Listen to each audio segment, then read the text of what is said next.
নিজে মনে যাচ্ছে কুকুরটা দেখছি কাকু।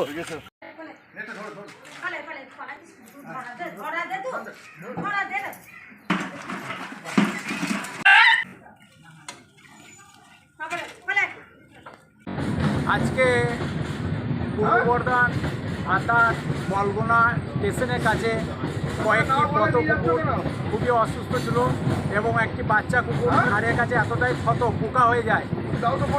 আর একটি কুকুর এই বাচ্চা মা কুকুরটি ওটাও শরীরে এতটা অসুস্থ ক্ষত হয়ে এবং পোকা হয়ে যায়। এবং ওই কুকুরগুলো করুণ অবস্থা দেখে Biswajit Mukherjee, RPF, rail police এবং নাসির ভাই ওনারা আমার সাথে যোগাযোগ করে ওনার কাছ থেকে খবর পাওয়া মাত্রই আমি কিন্তু তড়িঘড়ি আসি। এবং এই ধরনের অবলা প্রাণী ক্ষত কুকুর যদি থাকে এবং ঘা হয়ে যায়, পোকা যখন কামড়ায় ওই কুকুরগুলো কিন্তু যন্ত্রণায় ছুটে একটা ঠান্ডা জায়গার মধ্যে ঢুকে পড়ে।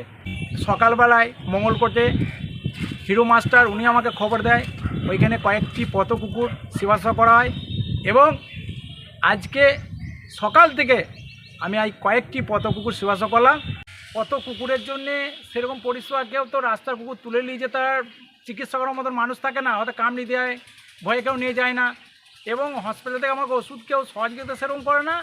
এবং কারো ভালো লাগলে হয়তো দু একটা ডাক্তার সহযোগিতা করে এবং মানুষের সহযোগিতায় ওষুধ দিয়ে আমি অবলা প্রাণী সেবা শুশ্রূষা করে থাকি। যে আপনি দীর্ঘদিন ধরে আমরা কিন্তু আপনাকে টিভি চ্যানেলে দেখতে পাই বা অনেক জায়গাতেই দেখতে পাই যে আপনি কিছু দুস্থ মানুষের পাশে থাকেন, তাদেরকে পরিষেবা দেন, কুকুরকে পরিষেবা দেন, তাহলে আপনার চলে কি করে? দেখুন, আগে আমার একটা ব্যবসা চলছিল, কিন্তু ব্যবসা থেকে ইনকাম হতো। তারপরে লকডাউন হওয়ার পর সেই ব্যবসাটা বন্ধ হয়। কিন্তু প্রত্যেকটা মানুষ আজকে আমার পাশে আছে বলে অবলা প্রাণী এবং দুষ্ট মানুষ যারা অসহায়, তাহলে আমি পাশে দাঁড়িয়ে রয়েছি। এবং কি প্রত্যেকটা মানুষ আমাকে ভালোবাসে, যে কিন্তু সমাজে যে আমি দু চারটে কাজ করি ওনাদের কাছ থেকে নিশ্চয়ই খুব ভালো লাগে। এবং আমি যে কাজটা করি হয়তো আমাকে কেউ সহযোগিতা করলে কিন্তু আমি সেই সরাসরি ওনাদের হাতে তুলে দিই এবং সেই ব্যক্তির নাম করে দিই, যে হয়তো কাজটা আমি করেছি, তাহলে ওনারাও বুঝতে পারবেন হ্যাঁ ঠিক জায়গায় পৌঁছালো। এবং কাজ করলে মানুষ পাশে থাকবে, কিন্তু কাজ না করলে তো মানুষ পাশে থাকবে না। আজকে মানুষ সহযোগিতা করছে বলে আজকে আমি অবলা প্রাণী মানুষের পাশে দাঁড়াতে পারছি।